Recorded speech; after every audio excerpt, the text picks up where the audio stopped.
கீழே ஊத்து கரண்ட் இல்ல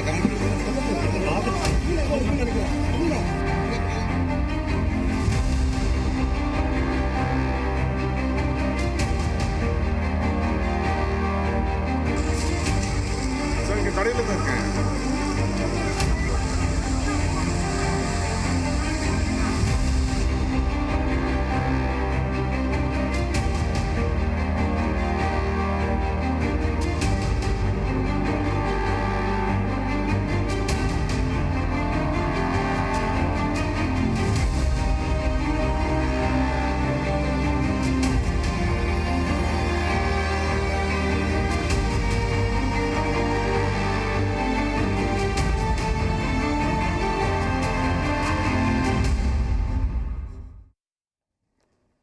जनरल विपिन रावत कोई आम इंसान नहीं थे, वो देश की तीनों सेनाओं के सर्वोच्च अधिकारी थे। कश्मीर में आतंकवादियों के खिलाफ ऑपरेशन ऑल आउट उन्होंने चलाया था। वो पाकिस्तान की खुफिया एजेंसी आईएसआई और चीन के खिलाफ खुलकर बोलते थे, यानी उनके बहुत सारे दुश्मन थे और वो पाकिस्तान और चीन के लिए हमेशा से एक खतरा रहे। इसलिए इस मामले में कई बातें हो सकती हैं, लेकिन यह संभव है कि ब्लैक बॉक्स की जांच के बाद इसके पीछे कोई और कहानी निकलकर सामने आए। कुन्नूर जाकर घटनास्थल से विस्तृत रिपोर्ट तैयार हुई है जो ये बताएगी कि असल में ये हादसा है या फिर इसके पीछे कोई साजिश हो सकती है।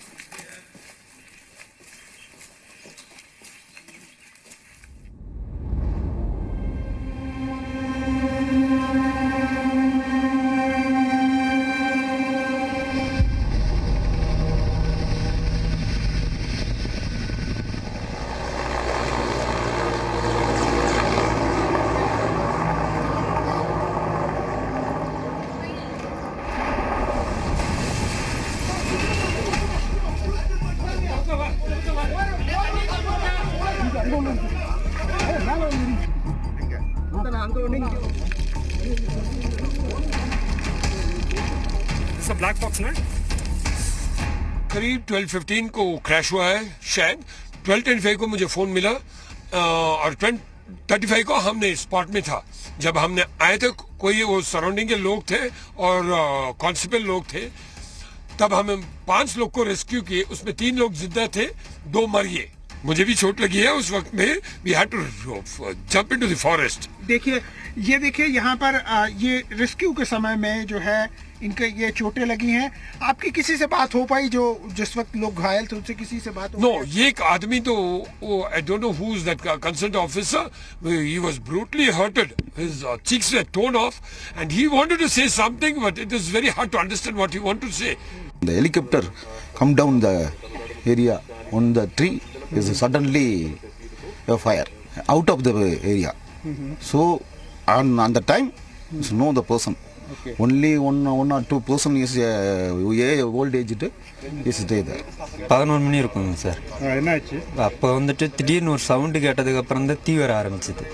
அதுக்கப்புறம் தான் போய் பார்க்கும்போது இந்த மாதிரி ஆனதுக்கு அப்புறம் தான் போய் பார்த்தேன்.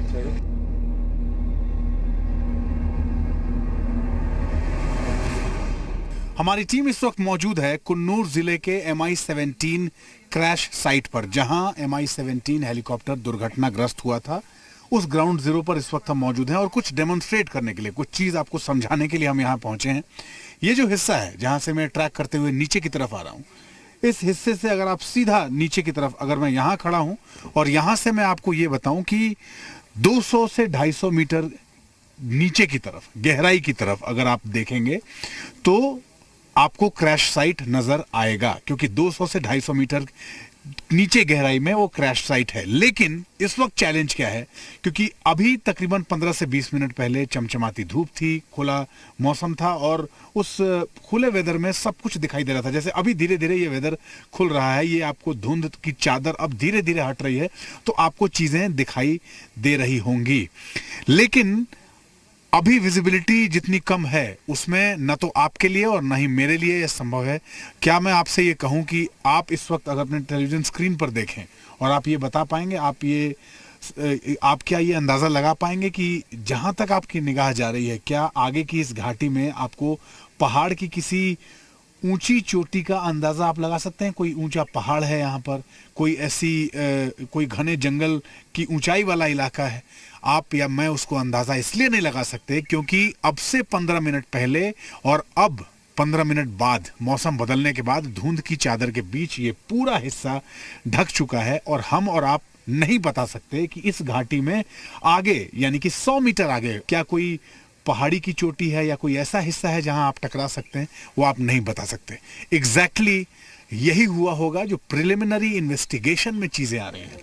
उस इन्वेस्टिगेशन में जो चीजें सामने आ रही हैं और जो अंदाजा लग रहा है वो यही अंदाजा लग रहा है कि उस वक्त जब ये हेलीकॉप्टर दुर्घटनाग्रस्त हुआ उस दौरान भी कुछ ऐसा ही हुआ होगा। मौसम अचानक खराब हुआ और अचानक मौसम के खराब होने की वजह से जब धुंध की चादर होती है तो आप बहुत ऊंचाई पर फ्लाई नहीं कर सकते, आपको लो फ्लाई करना होता है। उस वक्त हेलीकॉप्टर लो फ्लाई कर रहा होगा, धुंध की चादर की वजह से इस घाटी में आगे 100 मीटर आगे या फिर 50 मीटर आगे कोई पहाड़ की चोटी है या फिर घने जंगल का कोई ऐसा हिस्सा है जिससे वो हेलीकॉप्टर टकरा सकता है, इसका अंदाजा नहीं लगा होगा। और वैसी स्थिति में उस घने कोहरे के बीच, उस खराब मौसम के बीच वो हेलीकॉप्टर उस ऊंचाई की जगह पे, चाहे वो पहाड़ का हिस्सा हो या फिर ऐसी किसी ऊंचे जंगल का हिस्सा हो, ऊंचे पहाड़ का या फिर किसी पेड़ का हिस्सा हो, जिससे वो टकराया होगा और टकराने के बाद एक आग के गोले में तब्दील होकर MI-17 हेलीकॉप्टर क्रैश करने के बाद उस हिस्से में गिरा जो इस वक्त दिखाई नहीं दे रहा इस धुंध की चादर की वजह से।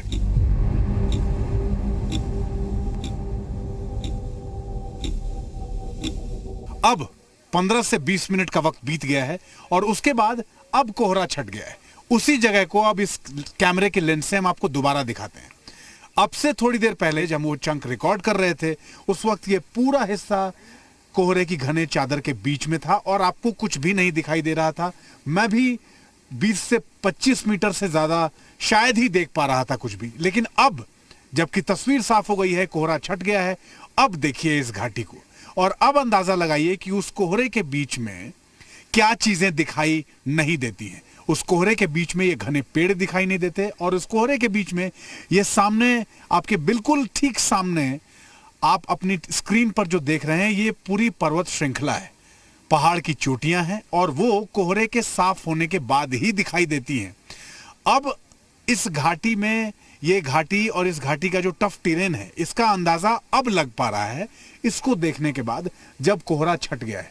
आप अगर इस पूरे एक्सट्रीम लेफ्ट से देखना शुरू करें, इसी घाटी में MI-17 हेलीकॉप्टर फ्लाई करता हुआ आगे की तरफ बढ़ रहा था। इस तरफ जब वो बढ़ रहा था उस दौरान मौसम खराब था और उसको अंदाजा नहीं था कि वो जिस घाटी में आगे की तरफ बढ़ रहा है उसके बाईं तरफ यानी एक्सट्रीम लेफ्ट में पर्वत चोटी है, पहाड़ की श्रृंखलाएं हैं और उसमें एक ऐसी श्रृंखला है जो काफी ऊंचाई पर है। वो काफी आप देखेंगे उसकी ऊंचाई काफी ऊपर तक आपको दिखाई दे रही होगी और दूसरी तरफ घने जंगल थे, टी गार्डन था और साथ साथ ये वाला हिस्सा जो आप देख रहे हैं जहां ये क्रैश साइट है, इस वाले हिस्से में घने पेड़ और घने जंगल का इलाका भी आप देख पा रहे होंगे।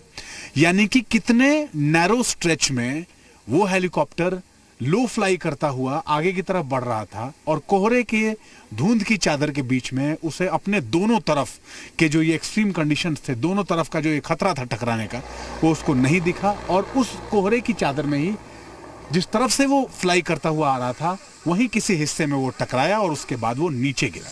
हम आपको उस वक्त धुंध की चादर के बीच में नीचे का हिस्सा जो क्रैश साइट है जो यहाँ से तकरीबन 200 मीटर की दूरी पे है, उस वक्त हम आपको वो भी नहीं दिखा पा रहे थे। अभी आपको हम वो दिखाने की कोशिश कर रहे हैं, आप वो उसको देख पा रहे होंगे। ठीक नीचे की गहराई में आपको ऑफिशियल्स दिख रहे हैं। थोड़ी देर पहले ही ड्रोन से एक मैपिंग भी की गई है, जियोग्राफिकल मैपिंग की गई है पूरे इलाके की और उसके बाद उसको मैप करके पूरे हिस्से को इस तरीके से मैप किया गया ताकि उसका अंदाज़ा लगाया जा सके कि जो इसके कोऑर्डिनेट्स हैं, जो जिस एल्टीट्यूड पे ये हादसा हुआ है, कितनी ऊंचाई है और आसपास का पूरा हिस्सा किस तरह के भौगोलिक संरचनाओं से घिरा हुआ है, किस तरह के जियोग्राफिकल कंडीशंस हैं आसपास, उसको पूरा एसेस किया गया है। तो अब अंदाज़ा शायद जिस प्रिलिमिनरी इन्वेस्टिगेशन की बात मैं लगातार कह रहा हूं और जिसमें तमाम तरह के सवाल हैं, उसमें अब इन दोनों तस्वीरों से, पहली तस्वीर जिसमें कोहरे के बीच आपको कुछ भी नहीं दिखाई दे रहा था आसपास क्या कुछ है, और दूसरी तस्वीर जो ये चंक में रिकॉर्ड कर रहा हूं उसमें कोहरा छट जाने के बाद जो खतरा है वो साफ दिख रहा है कि इस घाटी में किस खतरे के बीच में वो हेलीकॉप्टर फ्लाई करता हुआ आगे बढ़ रहा होगा, और कोहरे की धुंध और कोहरे की चादर के बीच में, उस खराब मौसम के बीच में वो इस जगह पे टकराया होगा जिसका उसको अंदाजा भी नहीं होगा कि आगे इस तरह की का कोई हिस्सा है जहां वो टकराने वाला है, और उसके बाद ये दुर्घटना हुई होगी। अपने सहयोगी चंद्रशेखर के साथ में अमित प्रकाश, जी मीडिया।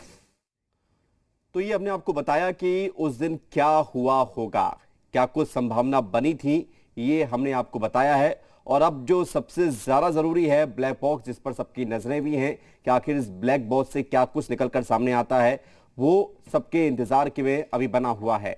आखिर ये ब्लैक बॉक्स क्या होता है, ये हम आपको सबसे पहले बताते हैं। हवाई जहाज या फिर हेलीकॉप्टर का ये जरूरी हिस्सा होता है और इसमें उड़ान के दौरान सभी गतिविधियां रिकॉर्ड होती हैं। फ्लाइट डाटा होता है रिकॉर्ड, कॉकपिट वॉइस भी इसमें रिकॉर्ड होती है, यानी कि पायलट्स जो उस वक्त बात कर रहे होते हैं वो भी रिकॉर्ड होती है। विमान के पिछले हिस्से में इसको रखा जाता है ताकि अमूमन ये देखने को मिलता है कि विमान का अगला हिस्सा ज्यादा क्षतिग्रस्त होता है तो पिछला हिस्सा कम क्षतिग्रस्त होता है, नुकसान कम पहुंचता है ताकि ये सुरक्षित बना रहे। आपको बता दें कि मजबूत धातु टाइटेनियम का ये बना होता है ताकि किसी भी नुकसान से कम सुरक्षित रहे। टाइटेनियम के बने होने से डिब्बे में ये बंद होता है और ऊंचाई से जमीन पर गिरने पर भी इसमें नुकसान नहीं होता। इसके अलावा पानी में अगर ये गिर भी जाए तो भी ये सुरक्षित रहता है और बगैर बिजली के 30 दिन तक ये काम करता है। और गिरने पर प्रत्येक सेकंड इसमें से एक बीप की आवाज निकलती रहती है ताकि जो लोग वहां पर पहुंचे उन्हें पता चल जाए कि आखिर ब्लैक बॉक्स किधर है। लगातार 30 दिनों तक ये तरंग निकालता रहता है ताकि जो ब्लैक बॉक्स की तलाश में होते हैं उन्हें पता चल जाए कि ब्लैक बॉक्स कहाँ है। आवाज 2 से 3 किलोमीटर तक सुनाई देती है, ऐसी बीप की तीखी आवाज होती है ताकि समझ में आ जाए कि ब्लैक बॉक्स कहां है। सुलूर में किस तरह हेलीकॉप्टर क्रैश हुआ और हादसे के बाद वहां पर किस तरह के हालात थे, जी मीडिया संवाददाता जयपाल शर्मा ने वहां मौजूद एक चश्मदीद मोहम्मद कासिम से एक्सक्लूसिव बातचीत की है। देखिए सर, सबसे पहले हमको ये बताइए कि आपको कितने बजे सूचना मिली और आप कितनी बजे यहाँ पहुंचे और उसके बाद क्या क्या हुआ? सर, करीब 12:15 को क्रैश हुआ है शायद। 12:10 को मुझे फोन मिला और 12:35 को हमने स्पॉट में था। जब हमने आए थे कोई वो सराउंडिंग के लोग थे और कांस्टेबल लोग थे, तब हमें 5 लोग को रेस्क्यू किए, उसमें 3 लोग जिंदा थे, 2 मर गए बस। ओके, तो किस तरह से ये रेस्क्यू ऑपरेशन, क्योंकि उस वक्त तक ना तो प्रशासन पहुंचा था ना पुलिस पहुंची? नहीं, पुलिस आगे थी। शायद मैं सोचता हूँ हाईवे पेट्रोल जहाँ मेन रोड था, they reached there. There were some police constables which helped us. We all the villagers got together and rescued these people. General Vipin Rawat का हेलीकॉप्टर कुन्नूर में जिस जगह पर क्रैश हुआ था वहां जी मीडिया की टीम पहुंची और क्रैश की वजह की पड़ताल की। हमारी टीम ने वहां मौजूद लोगों और चश्मदीदों से बात की। उनसे बातचीत के बाद ग्राउंड जीरो से एक रिपोर्ट तैयार की गई है जिसे देखकर आपको इस हादसे से जुड़े हुए कई सवालों के जवाब मिल जाएंगे।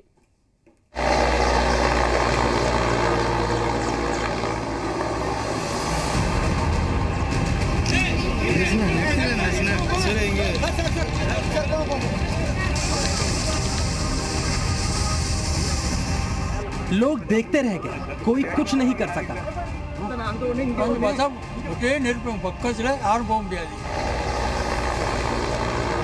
पहले आसमान में हेलीकॉप्टर की गूंज सुनाई दी और फिर पसर गया मौत का सन्नाटा।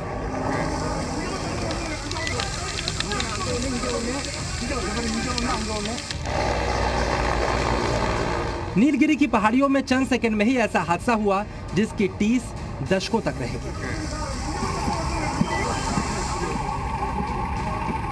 हेलीकॉप्टर कम ऊंचाई पर उड़ रहा था। पहाड़ियों और घने जंगलों के बीच खराब मौसम में संतुलन बिगड़ा और पेड़ से टकराते ही उसमें आग लग गई।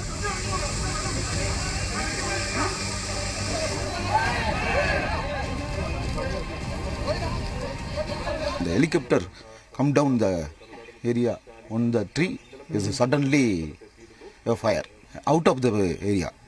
So on the time know the person.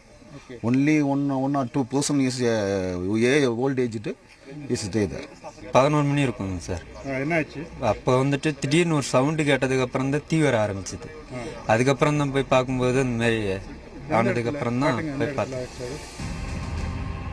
General Rawat और उनके साथी जिस MI-17 V5 हेलीकॉप्टर में सवार थे वो विपरीत परिस्थितियों में उड़ान भरने में सक्षम माना जाता है, लेकिन नीलगिरी पहाड़ी श्रृंखला में अक्सर धुंध का भी सामना करना पड़ता है, जिससे उड़ान भरना एक बेहद मुश्किल काम है। जी मीडिया की टीम भी ग्राउंड जीरो के पास पहुंची तो मौसम की मुश्किलों का अंदाजा लगाना ज्यादा कठिन नहीं लगा।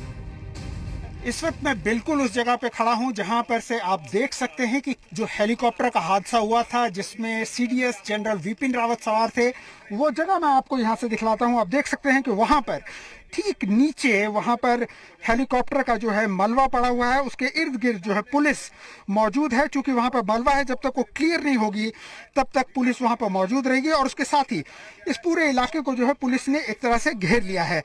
और हम बात करें इस पूरे हादसे की तो इसके अंदर में मौसम की एक बहुत बड़ी भूमिका कही जा रही है। तो आप देख सकते हैं कि ये मौसम लगभग इसी तरह का रहा होगा, क्योंकि अभी जितनी देर से मैं यहाँ खड़ा हूँ 5 मिनट के अंदर में तस्वीरें थोड़ी क्लियर होती हैं, उसके बाद अचानक धुंध आ जाती है इस जगह पर। हादसे के बाद पड़ताल जारी है। ड्रोन के जरिए मलबे के आसपास की तस्वीर ली जा रही है ताकि हादसे की बारीकियों को समझा जा सके। इस वक्त की सबसे महत्वपूर्ण तस्वीर आपको दिखा रहे हैं कि आप देखिए कि एक ड्रोन जो है बिल्कुल जहां पर मलबा गिरा हुआ है ठीक उसके ऊपर आपको उड़ता हुआ नजर आ रहा होगा, और उसके नीचे में जहां पर मलबा गिरा हुआ है वहां पर कुछ एयरफोर्स के अधिकारी भी हैं और उसके साथ जो स्थानीय पुलिस भी है। ये ड्रोन उड़ा करके ऐसा लग रहा है कि जैसे किसी चीज की तलाश की जा रही है।